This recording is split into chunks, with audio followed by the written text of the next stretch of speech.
Hi, I'm Ben. Welcome to my book corner. We're now in June. It's Pride Month, and we're going to start the month by talking about a recent release. That release is The Only Light Left Burning. This is by Erik J.Brown and is a follow-up to 2022's All That's Left in the World.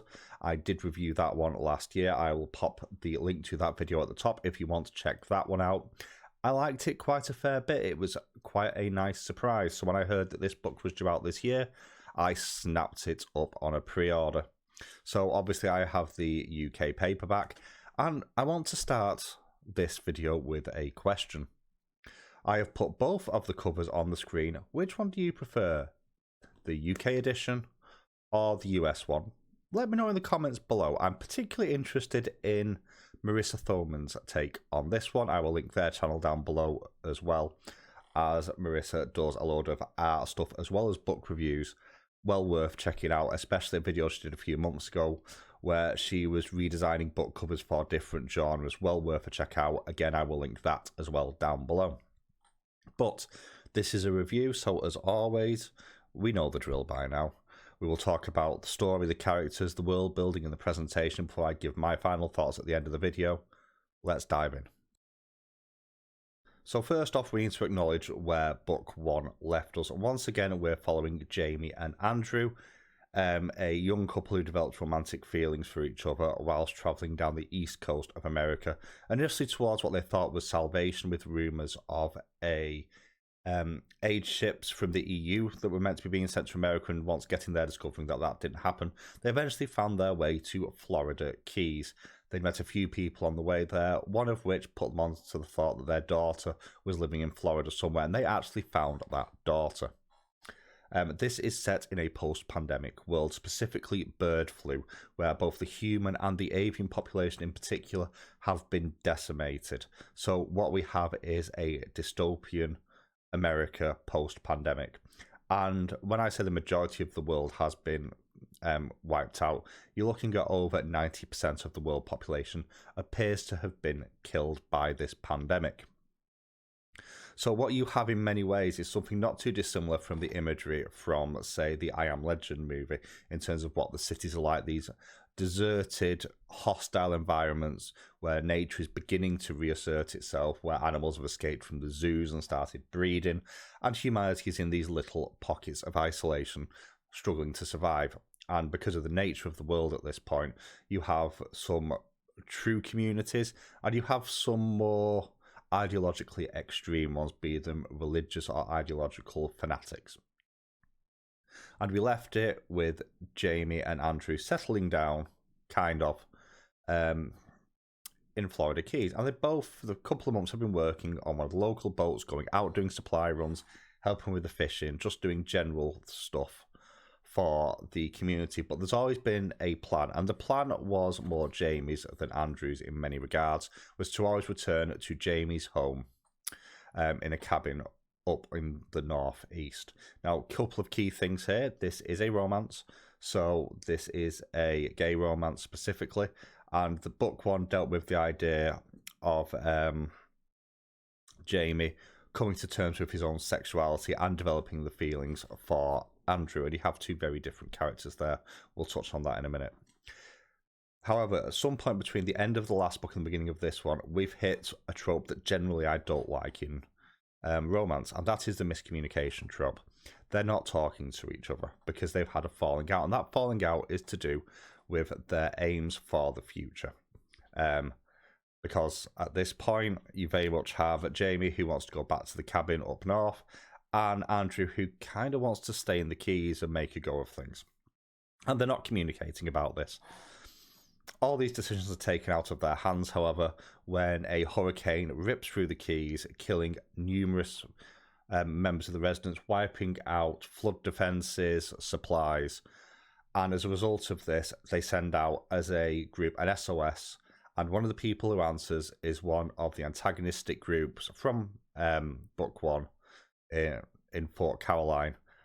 And a deal is basically made behind the back to trade Jamie in for supplies, because Jamie, they want to stand trial for the murder of one of their townsfolk. There's more to it than that. I'm not going to go into any further details. So what you have here is a reversal of the first book as they realise that the keys are no longer safe, and they make the trip via Bethesda to reunite daughter and mum, and then further north. But what you actually have here is, rather than it's just the two of them moving, you end up with a group of people because they have formed connections. And what you have is this investigation of what Jamie wants out of life and what Andrew wants out of life. And the conflicts and lack of conflict as well because of the lack of communication. And this is a rare occasion where the lack of communication works. And this sort of very disparate group travelling north. And by disparate group, you first of all have Andrew and Jamie, who are not really talking. You have a woman who is going into old age, late middle age, early old age, who was a best-selling fiction smut author before the pandemic. You have a transgender female to male guy who's taken the name of Rocky Horror, named after the Rocky Horror Picture Show. You obviously have the daughter and another escapee from Fort Place, whose name I've already said and already forgotten. And you also have kids travelling with them. So you also have this balance of responsibilities as they're travelling through the waste, trying to find supplies to survive and not be noticed, while being hunted by the Keys, who want them to guarantee the Keys' future, and also protagonists for the first one, as well as dealing with changes in nature and the world. It follows a very, very similar sort of structure to the first book, plus the miscommunication trope. There was a little bit of it in the first book. That was explained away by the fact that you have a character in Jamie learning about their sexuality and fighting with that and not knowing how to vocalise that because it was new to him. This is a case of this is the first proper argument. You have two very divergent ideas of where they want to go. And for the most part, it is well done. And the book does a good job of actually showing that they both know that they should be talking about this and they don't know how to do it. And even the people around them are kind of lacking a bit of patience with them in some cases and saying, look, you just need to talk about this. If you love each other, you'll find a way to make this work. Overall, it's a really good framing device for what is primarily a character piece anyway, but I enjoyed it quite a lot and this was a very easy read. So this throws us to the characters then, and again, just like the first book, this alternates, I should say, the chapters between Jamie and between Andrew, and you continue the basic character build from the first one, but what you've had is the majority of the character build in book one, and then you've had the fallout in between, so you don't really see the fallout, you just see the repercussions of this.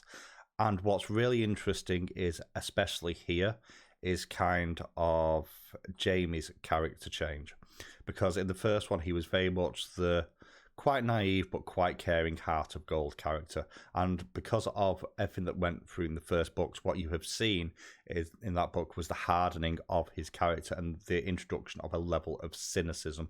And whilst I wouldn't say nastiness, there is a lack of trust here, which informs his want to go back to the cabin.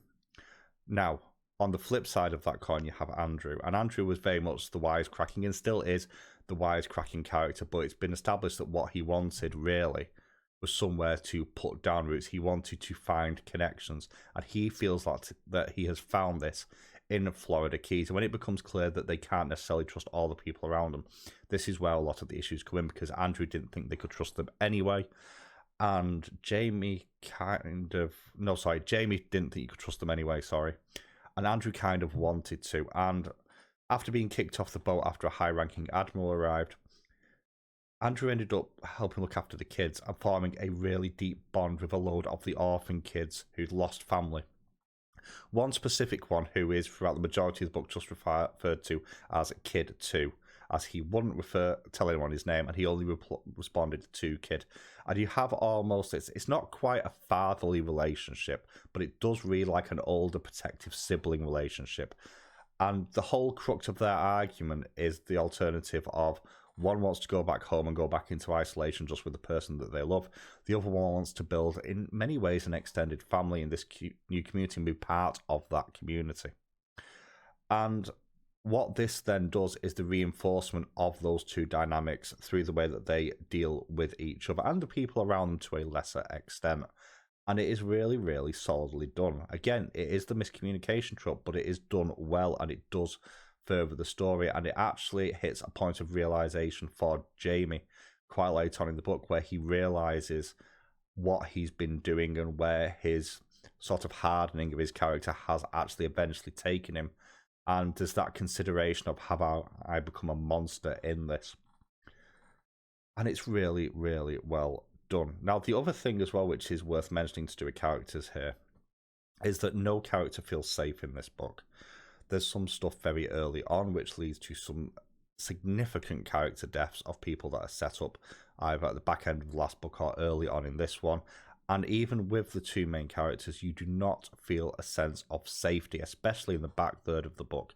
You don't know if everyone's going to make it out here, and that is really well done and quite a brave decision for a story that is a dual perspective beginning to end. And I really like that. And I really like the idea that you can see both sides of the argument here for the two main characters. Now, as for everybody else, they all form narrative roles. You don't get massive amounts of time with them. The characters that get the most time is Kid 2, who is very much developed a very close relationship with Andrew in particular. And also you have Rocky Horror, who's very much almost like the counselling type. Used to be a counsellor before the war, and he's kind of the emotional support. But not everybody makes it to the end of the book. Either they leave or they die. And I like the fact that it is really, really organically done in here. And when decisions are made, it makes sense. And whilst I'm not necessarily a massive fan of the ending of the book for a couple of different reasons, which I'll get onto in a minute, it does make sense and it is consistent.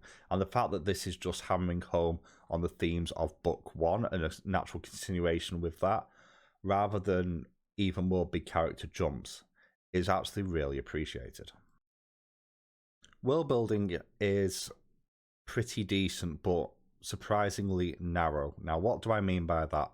The world was generally set up in the first book, and it doesn't do anything really beyond the majority of that. You still have these desolate, abandoned cities that have already been looted and raided and are falling into disrepair. You have failed power grids. All that stuff is still there, and you have the resource scarcity. What this does is go into some more detail on what that resource scarcity kind of looks like in certain places. So you have this idea of a self-sufficient community needing to be able to grow their own crops. Seems quite sensible, but then it fetches up the fact that they're struggling to deal with pests and vermin. And initially you think, well, okay, well, pests make sense because, why?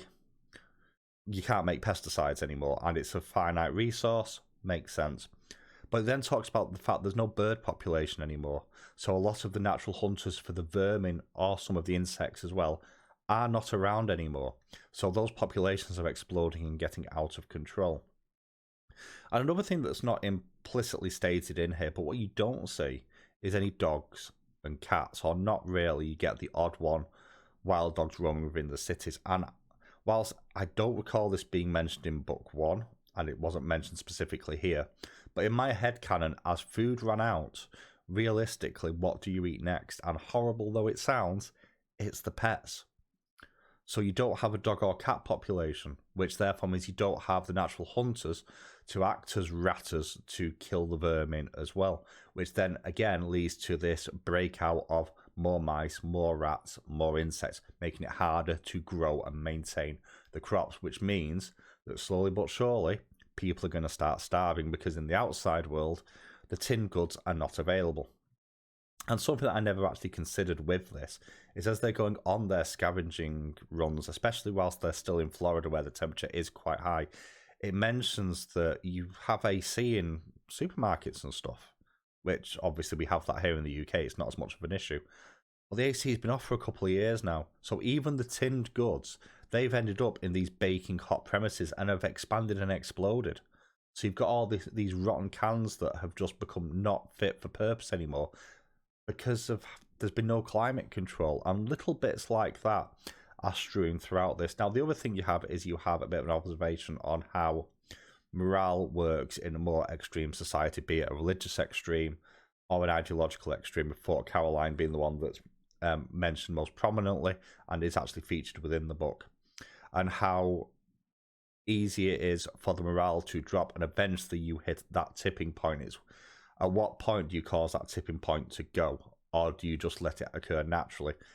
And there is a bit of a meditation on when's the right time to push, and at what point, where's the line for this stops being acceptable in terms of the rights of a human being, which I do like quite a lot as well. And the other thing is we do revisit a number of old locations as well, and you get the sense of time passing, be it more structural damage, collapsed trees, just the general plant growth, or the fact that they've been to places and now they've gone back to them, they look more ravaged again by the rodent population. And it's very mild storytelling. And also worth mentioning is during the hurricane as well, that's touched on in the fact that these aren't people who ran these sorts of storm shelters. They don't know really how they work and how safe they really are. And because of that, when they're trying to use them to save people from the hurricane, mistakes are made because this place hasn't been maintained and these are not specialists running these things anymore. Very small, minor points, but do make the world feel a lot more believable. So we'll talk about presentation now. Already mentioned the covers at the start of the video. I prefer this one. I like the fact that it shows the post-apocalyptic setting, gives you an idea what the world physically looks like. On saying that, the American cover does do something very different, and it focuses in on the two characters of Jamie and Andrew, and their body language does a good job of showing within the cover where they are in their relationship. You get the sense of almost resigned dejection on the side of Andrew and the sort of stubborn and almost irritableness on Jamie, and you get the sense of that this is an argument and there's a sense of resignation there. I like that a lot. In terms of the writing for this was an incredibly easy book to read, and that sounds like, or feels like I should say, an odd thing to say about a horrific dystopia book. And this book does not shy away from gruesome imagery. You've got deaths, child deaths, maimings in here, just to name a couple of things. It talks about potential starvation and the effects of deprivation, lack of food, stuff like that. The effects of education, crop failures. These are all dark themes, as well as the rise of extremism in certain communities within the world as well. But what this book does a really good job of is dealing with the humanity of the situation. If we think back to the pandemic, which none of us really want to do anymore because it was horrible, the thing that got a lot of people through that was that sort of sense of camaraderie and that sense of humour when people were allowed to interact with people 6 feet apart, unless you were breaking the law like certain government ministers. And this does a good job of getting that sense of humanity apart. These are people who have not sacrificed their humanity to survive, and I like that a lot. Is that realistic? I don't know. But I appreciate it because it helps balance the book out. And in terms of balance as well, there is a really good natural flow to this. And you have it where you have this brief ramp up, or you'll have this sudden spike of activity where everything just goes horribly wrong, but it then has the downtime to let the consequences settle in and take into account what that's going to mean for the rest of the story. And it doesn't shy away from the conversations or lack of conversations and the ruminations on that and the side effects of what's going on. Really like that. And it adds, again, that touch of humanity to what is a horrific setting. The other thing as well to do with pacing to talk about is chapter length. I'm going to surprise a few people here. This has short chapters and it works for me.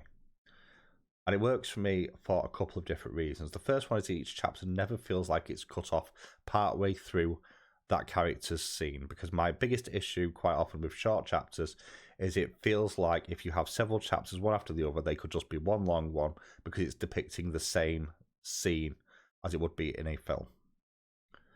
On the flip side, this is a dual point of view, and actually the jumping between the two, relatively quickly interspersed, works really, really well to give added context for what's going on in two different points of view. And again, it never feels like it's cutting at the wrong point. And it does draw you in on, because what you then want is, once you've read Jamie's point of view, you then want to see what the reaction's going to be from Andrew and vice versa, or what the fallout's going to be. And that drew me through, and this ended up being a 2-sitting read for me at nearly 400 pages long, which I don't think is bad going at all, and that's a testament to the writing here.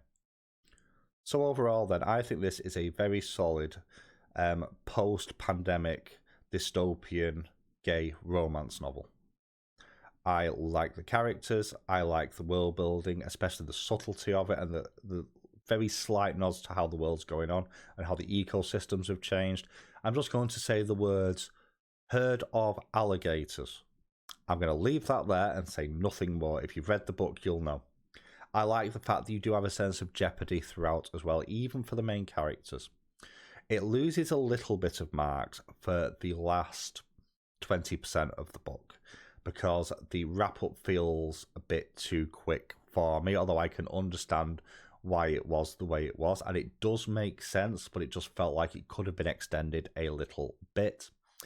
And ultimately, the ending did tie up a little bit too nicely for me in some ways. That being said, it also had a point at the end where it did a time jump forward, so we could see how far the world has moved in 10 years. And it ends on a hopeful note, and I think that's important for a book like this. I suspect that this is going to stay as a duology, so ending at that point makes sense. I would have just liked the last 20% of the book to be a little bit longer. But overall, I think this is a very solid YA novel. I highly recommend giving this and book one a check out as well. But that's it from me. If you have watched all the way to the end, thank you for watching. If you've enjoyed, please consider giving a thumbs up. It helps me out a great deal. And let me know in the comments below what you're reading at the moment or what you think of the covers. Thanks for watching. I'll catch you all soon.